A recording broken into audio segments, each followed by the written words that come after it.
নির্বাচন নিয়ে রাজনীতিতে বিদ্যমান অস্থিরতা সময়ের সাথে সাথে বেড়েই চলেছে। আনা হয়েছে বেশ কিছু সংশোধন, যা নিয়ে এখনো ঐক্যমত্যে পৌঁছাতে পারেনি রাজনৈতিক দলগুলো।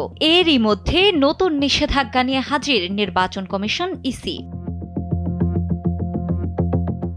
আগামী ত্রয়োদশ জাতীয় সংসদ নির্বাচনে প্রথমবারের মতো প্রচার কার্য থেকে পোস্টার সম্পূর্ণরূপে নিষিদ্ধ করেছে ইসি। রাজনৈতিক দল ও প্রার্থীর আচরণ বিধিমালা 2025 নামে জারি করা নতুন এই বিধিতে পরিবেশ রক্ষা ও নির্বাচনী ব্যয় নিয়ন্ত্রণের লক্ষ্যে এই নিষেধাজ্ঞা আরোপ করা হয়েছে।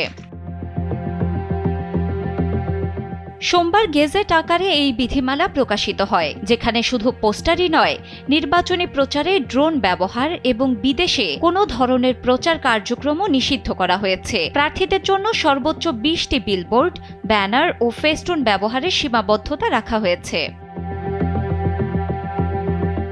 আচরণবিধি লঙ্ঘনের জন্য এবার কঠোর শাস্তির বিধান রাখা হয়েছে। কোনো প্রার্থীর বিধি ভঙ্গ করলে তার সর্বোচ্চ 6 মাসের কারাদণ্ড ও 1.5 লাখ টাকা জরিমানা হতে পারে। গুরুতর লঙ্ঘনের ক্ষেত্রে তদন্ত সাপেক্ষে প্রার্থিতা বাতিলের ক্ষমতাও নির্বাচন কমিশনকে দেওয়া হয়েছে।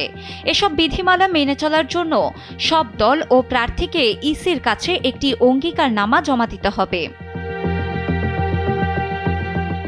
এছাড়া ডিজিটাল প্রচারেও আনা হয়েছে কড়া নিয়ন্ত্রণ। অসৎ উদ্দেশ্যে এআই ব্যবহার করে কোনো ধরনের প্রচার চালানো সম্পূর্ণ নিষিদ্ধ, যা সামাজিক যোগাযোগ মাধ্যমে ভুয়া তথ্য ও বিভ্রান্তি রোধে একটি গুরুত্বপূর্ণ পদক্ষেপ।